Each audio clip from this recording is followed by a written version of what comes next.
Welcome to Maths with Bob. Today we're just looking at the different cases about the area bounded by curves and the x and y axis. And we have ordinates and as well, A and B and C and D. And you can see here there's a yellow area and a green area. Well, obviously the yellow area is, we'd like that to write that as AX.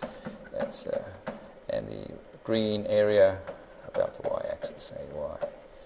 Okay, so the first thing is, we can see here that AX would equal the integral from A to B, now of our function x dx, which is not too bad. This would be just integral from, say, A to B, the function which would be x squared plus 1, okay, dx. Okay, we just integrate each of those parts and just evaluate between A and B. So that's not too bad. Now AY, okay, AY, now that would be the integral from now C to D going up the y-axis. This is the green area, and that would be then f of y dy. Okay, this is one of the many problems we first encounter, is that in fact the function is not given to us as a function of y. We've got y equals f of x. So we need to rearrange, y equals, okay, x squared minus plus 1. We need to rearrange that, make x the subject, and we would normally x squared, we can see here, is equal to y minus 1. And then we'd take the square root of both sides and get x is equal to plus or minus the square root of y minus 1. But we're in the first quadrant, so we're going to take the positive section, and then we put this into the integral. Therefore, okay, AY will be integral from C to D of now the square root, which I'll write as an index. Okay, make it easier to integrate dy. Okay, so that's the first case. Okay, fairly easy. These are fairly standard sort of areas. Okay, let's have a look at the next case. Okay, the next case is ones where the curve actually crosses over the x or y axis and creates positive and negative sections of area. Now, anything above is a positive area, and anything below is a negative area.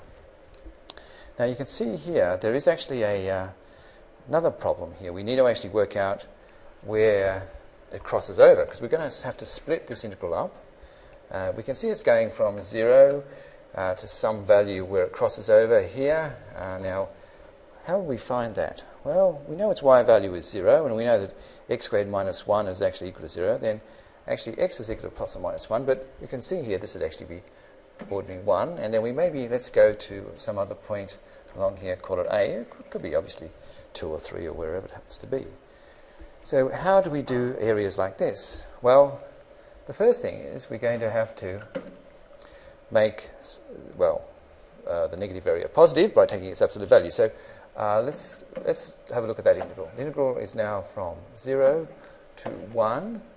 It's still f of x, so it'll still be f of x dx, but we'd have to take its absolute value, because it will, okay, then we'd have to add on, okay, add on the other integral, which would be the integral from 1 up to a of fx dx. Okay, so we just have to basically break the integral up and put in these two bits. Okay, first one we'd integrate from 0 to 1, and we'd obviously get a negative area, then take its absolute value, make it positive, then add on the other area from 1 to a. Now, just while I'm on this, if someone said to you, evaluate the integral from 0 to a of fx dx in this case, so, okay,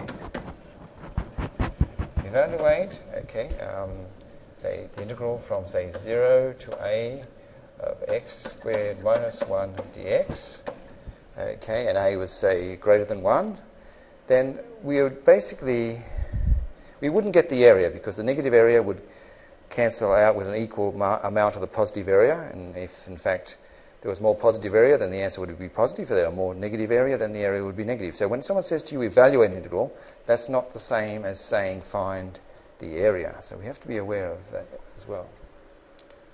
Okay, let's look at the third case, where we have the area which is actually trapped between two curves.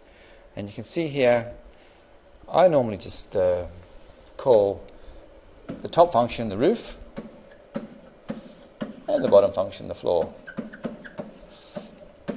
And how we do this, we say, okay, the area which is trapped would be the integral from, now, okay, we need to find these values, but it's going to be the roof minus the floor. It's about the x-axis, so it's dx. Now, the roof minus the floor function creates a whole new function. Now, it doesn't matter whether some of the area is below the x-axis, because the new function created, the area under the new function created, is actually always positive. So this is one of the amazing things about this particular formula. So we would need to actually work out where these points were. So let's actually just call this one A and this one B. So we go from A to B along the x-axis, and we need to sub in these two particular values. Now, we've got a situation where let's actually quickly do it. So it's going to be the integral from A to B, the roof function, which would be 2x minus x squared. Then we'd have to subtract off x squared minus 1. Okay, now this is dx. So we're going to have to generate a new function. So the new function would be what? A to B, x squared minus x squared. So it's going to be, so it'll be 2x minus 2x squared plus 1 dx. Okay, so now you are looking at a new function, okay, 2x minus 2x squared plus 1, and that particular function would actually generate this area trapped between these two original functions. Okay, it's fairly a magic little formula. Okay. Now, the final case is one where we have many roofs. I call it the many roof problem, where in fact the area we're trying to find is actually bounded by two or more roofs, roof functions. Okay, so we have a functional ceiling which is changing basically over the domain we want to integrate across. Okay, so let's have a quick look. How would we do something like this? Well, first up we actually have to find this point here. Now, there's no real easy way to find that. I mean, you can equate minus 3x plus 4 2x cubed, and try and use some polynomial theorems. I actually found guess and check worked with a value of 1.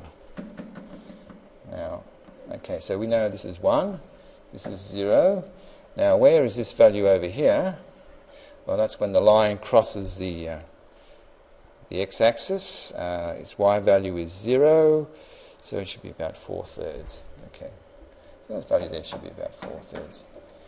So how we do this is we break it up into 2 bits. Okay, so first of all, the area would be equal to, the first area, which would be sort of 0 to 1. Now, what is the roof? This is roof 1. Roof 1 is x cubed.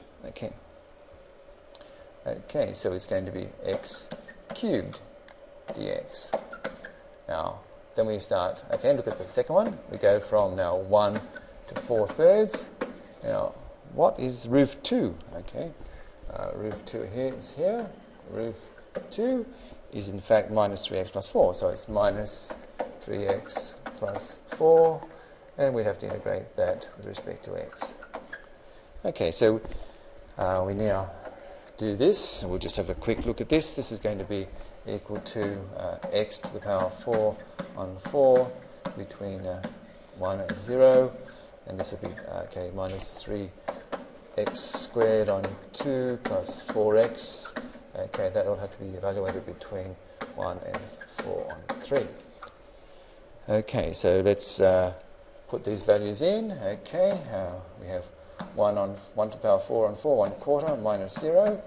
So the first one is 1/4, plus we have to put in 4/3 into here and a 1, and we have to feed it this. So I'm just going to, let's substitute this 4 on 3 in, so it becomes minus 3 on 2 times 4 on 3 squared plus 4 times 4 on 3. Okay, we have to work all that out. And then we have to subtract off a 1 when I substitute a 1 in there. So I'd have to subtract off minus, That'll be what, a minus 3 times 1 squared, so it's minus 3 on 2 plus 4 times 1 is 4. So, okay, so we have to work this out. Okay, when we do all the calculations, this just turns out to be, the front part is a quarter, and the this messy bit on the end here just turns out to be 1/6. So the answer is actually 10 on 24, or in fact just 5/12. Now this is units squared. This is for the area. Okay, so the area, as you can see here, was quite small. Okay, and